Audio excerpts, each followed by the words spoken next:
नमस्कार दोस्तों, स्वागत है आपका टीएनवी एकेडमी में। आज के सेशन में हम एक बहुत ही महत्वपूर्ण इंटरनेशनल स्टैंडर्ड के बारे में विस्तार से चर्चा करेंगे, जिसका नाम है ISO 27001।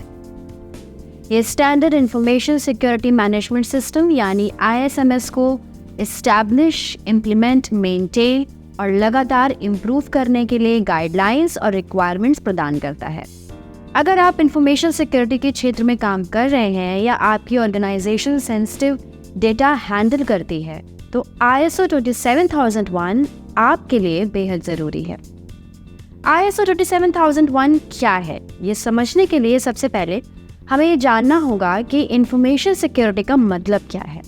इंफॉर्मेशन सिक्योरिटी का उद्देश्य है किसी भी प्रकार की इंफॉर्मेशन को अनऑथराइज्ड एक्सेस, डिस्क्लोजर, ऑल्टरेशन या डिस्ट्रक्शन से सुरक्षित रखना। इस कॉन्टेक्स्ट में ISO 27001 एक स्ट्रक्चर्ड फ्रेमवर्क प्रदान करता है जिससे ऑर्गेनाइजेशंस अपनी इंफॉर्मेशन को सुरक्षित रख सकें।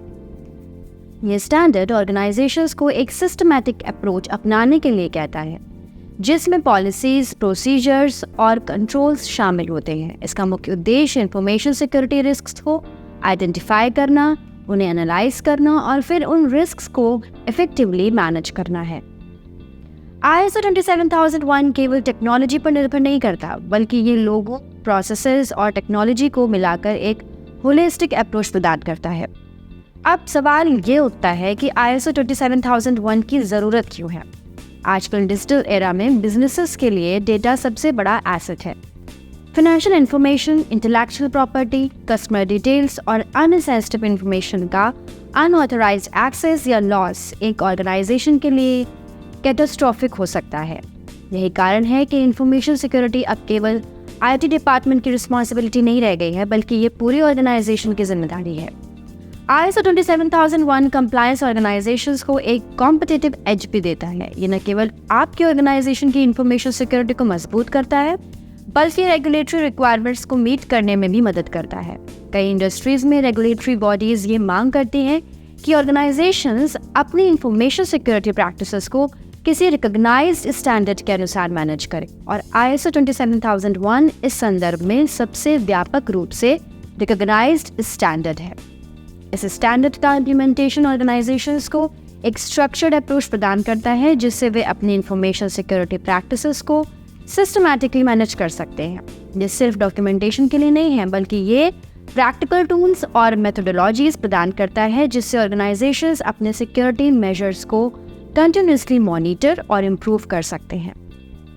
ISO 27001 के तहत ऑर्गेनाइजेशंस को रिस्क असेसमेंट और रिस्क ट्रीटमेंट प्लान को इस्टेब्लिश करना पड़ता है। इसका मतलब ये है कि आपको अपने इंफॉर्मेशन एसेट्स की सुरक्षा के लिए एक क्लियर और एक्शनेबल प्लान तैयार करना होगा। इस प्लान में आइडेंटिफाइड रिस्क्स को एड्रेस करने के लिए स्पेसिफिक कंट्रोल्स इंप्लीमेंट करने की बात कही जाती है, जो ISO 27002 में डिटेल में दिए गए हैं। एक और महत्वपूर्ण एस्पेक्ट है ISO 27001 का एम्फेसिस ऑन कॉन्टिन्यूअस इम्प्रूवमेंट।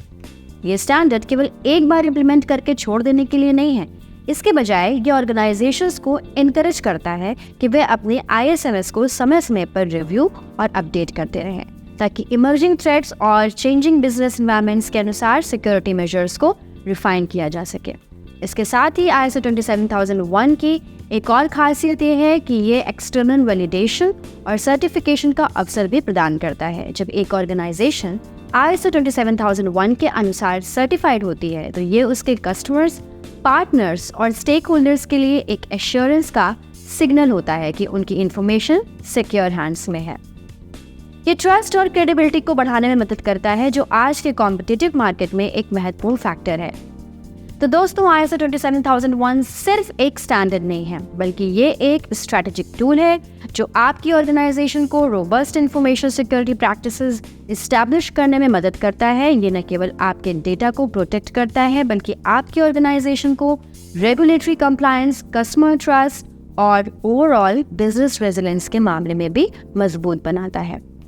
आज के सेशन में इतना ही। अगले सेशन में हम ISO 27001 के बारे में और जानेंगे। बने रहिए हमारे साथ, जुड़े रहिए और अधिक जानकारी प्राप्त करते रहिए।